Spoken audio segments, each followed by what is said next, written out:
Hello and welcome to the Flourishing Introvert Talks with me, Jo Rawbone. This is the podcast that celebrates the natural gifts of introverts so that we can flourish in all situations. Episode 167. Things that introverts can take too literally. The idea for this week's episode came about because of a response I received to last week's show about riding the peaks and valleys of life. But that's not all. It's also coupled with my own bout of impatience. You see, I was brought up to be a good girl, partly due to the era and partly because of my parents' value set. As a result, I had a strong be perfect and a strong please others driver, which I've spoken about previously. What I've also noticed, though, is that I can take general ideas, idioms and pearls of wisdom too literally. I have my suspicions about the neurodivergent root of this, but that's a whole new topic to explore.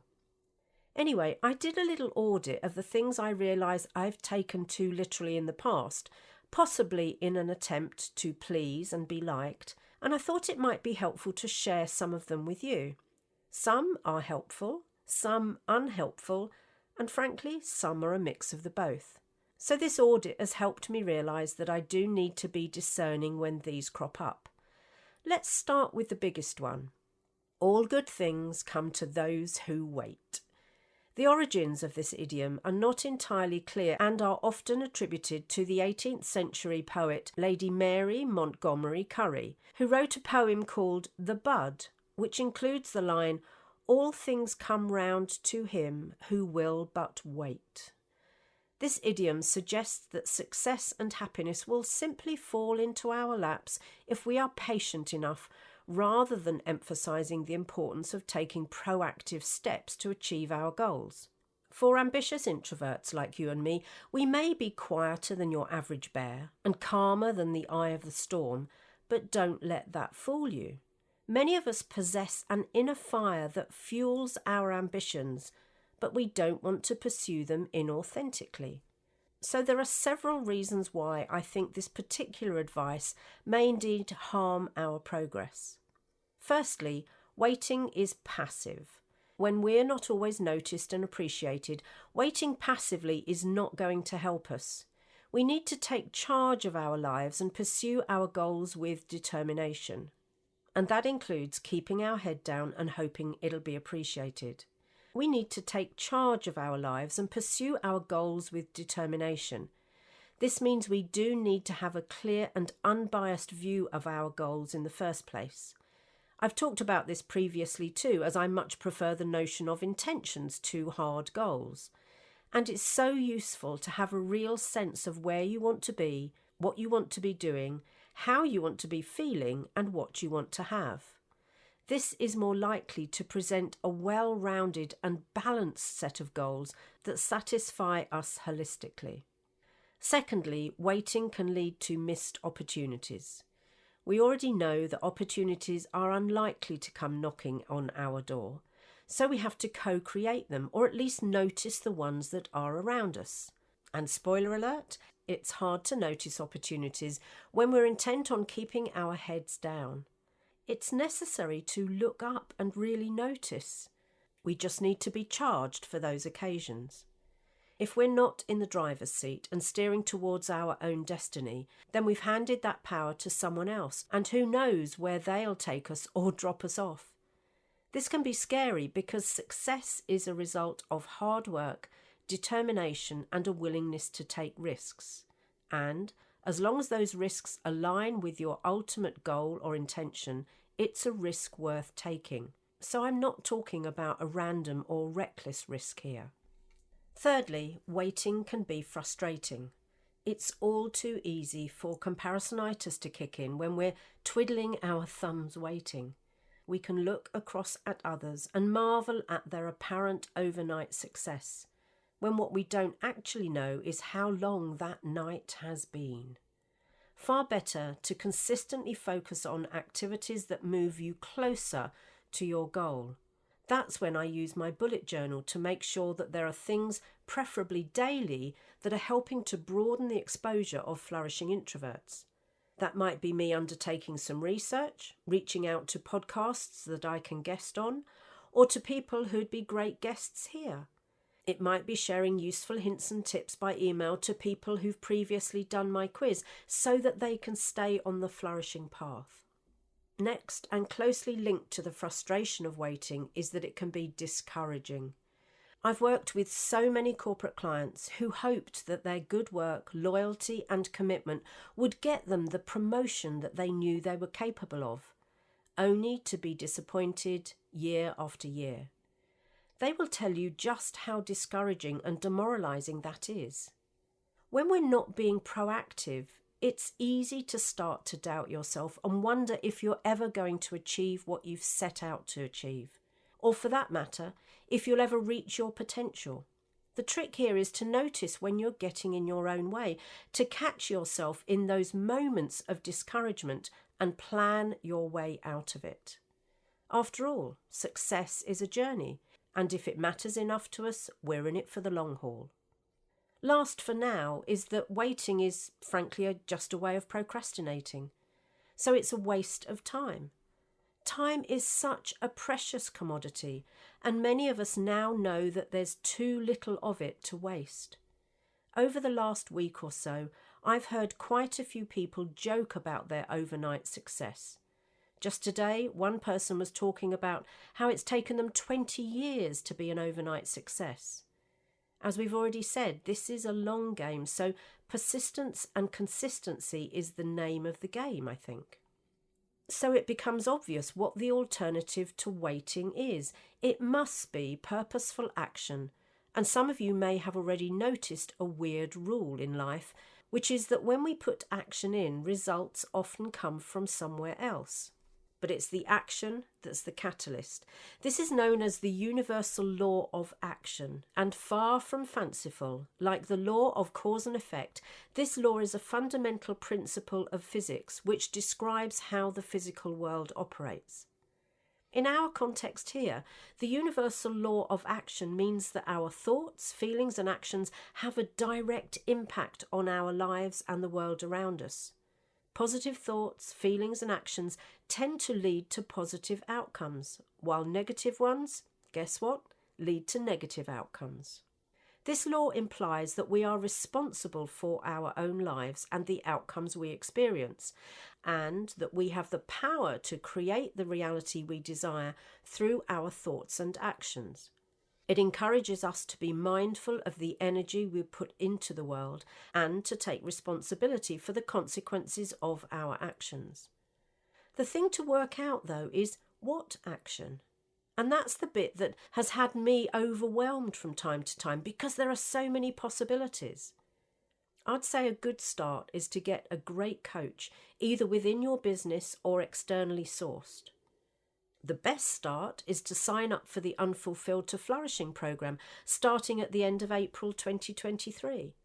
I'm encouraging potential participants to book a call with me to ensure it's the right thing for them right now. You see, I'm not interested in selling people into any of my programmes, but I am keen to help introverts unlock their potential. If you check out the information page, you'll see a link to book a call there. And then that's you really getting in the driving seat. Now let's look at a few other sayings or idioms that may not be as helpful as we think they are. The first is patience is a virtue. And of course this is closely linked to good things come to those who wait. In the 14th century, Geoffrey Chaucer wrote a line in the Canterbury Tales that read, "Patience is a conquering virtue. The learned say it conquers all by force of calm." Calm is something I generally recommend, especially when all around you are losing their heads. However, too many of my clients have been told patience is a virtue when they've questioned their lack of progression or named the absence of a coherent career plan. It seems to be used to shut people down by implying that they're being impatient for asking for what they want and need. Don't be fobbed off. Make your own plan and get into the driving seat. It's your life, so live it on your terms. How about ignorance is bliss? I can see some rationale for this, and yet as a lifelong learner I can see little benefit of ignorance. It seems to have originated from a 1742 Thomas Gray poem called Ode on a Distant Prospect of Eton College, which includes the lines, "Where ignorance is bliss, 'tis folly to be wise." This poem reflects on the joys of youth and the burdens of knowledge and experience. I'd like to counter this with, as an adult, how do I make informed choices if I'm not in possession of the relevant facts? This idiom suggests that it's better to remain uninformed or ignorant about certain aspects of our lives, rather than taking responsibility for our own knowledge and seeking out information that could help us make better decisions. I make it my business to update my skills and knowledge rather than rest on my laurels, or worse still, treating opinions as facts. Just this week, I've signed up for some CPD around being trauma aware in my coaching practice. And actually, I think being perceived as ignorant might be the worst insult anyone might level at me. Next is everything happens for a reason. This seems like another pacifying trite comment, and yet there may be a little wisdom here. I can certainly see two sides of this one. On the positive side, people may find it comforting and it may help to build resilience. On the negative, it may be perceived as insensitive and fatalistic. I think the answer with this one is to stay curious and openly explore what the reasons might be. In this way, we may learn, decide on different actions for the future, or take more affirmative action. Then there's time heals all wounds. Well, as I found out on that Trauma Aware webinar, that certainly is not true. I also find this very interesting because in a very biological sense, it might be true. If, and that's a big if, the environment is right. And isn't that often the way with emotional wounds too? They don't just heal with the passing of time. There need to be other factors in play. It's also down to an individual's mindset. If they are intent on bearing a grudge, or if the harm done was too severe, it may never heal, and probably not without professional help. I always recommend working with a trauma professional, and my therapist of choice is Helen Ferguson. I'll put a link to her website in the show notes. We all deserve to heal, and we deserve the best help. And here's my last one. It is what it is. It's often taken negatively, and again I can see the positive to it. This idiom can be used to resign oneself to a situation which absolves you from any responsibility.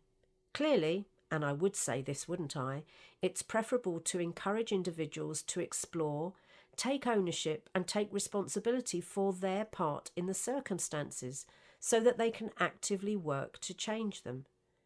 For me, though, it's a reminder that we can't change the past, we can only learn from it. As introverts who tend to overthink and dwell on the past, this might be a useful nudge to come back to the present moment and work with where we are now. These idioms were from a different era and absolutely need taking with a pinch of salt. Isn't it interesting how often they slip into our language? And that last saying can be traced back to the Roman historian Pliny the Elder, because salt was an ancient antidote to poison. So a grain of salt would help to neutralise the poison and lessen its harmful effects. Nowadays, we use it to remind people not to blindly accept information or claims without careful consideration or evidence. And as it applies here, it's a reminder to me not to take things too literally, and I hope it served as a reminder for you too. That's another reason why we need to stay curious and be discerning. It's a nudge not to take things literally and to really explore them. Now, what does your discerning mind need in order to move your life forward?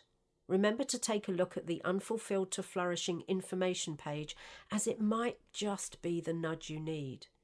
And if it's not for you just now, and it won't be for everyone, what's your alternative strategy? After all, can life really be left just to chance? If you enjoyed this episode as much as I did, then please subscribe, rate us and leave a comment, because we know that that helps other people find the podcast. And if other people find us, other introverts can flourish.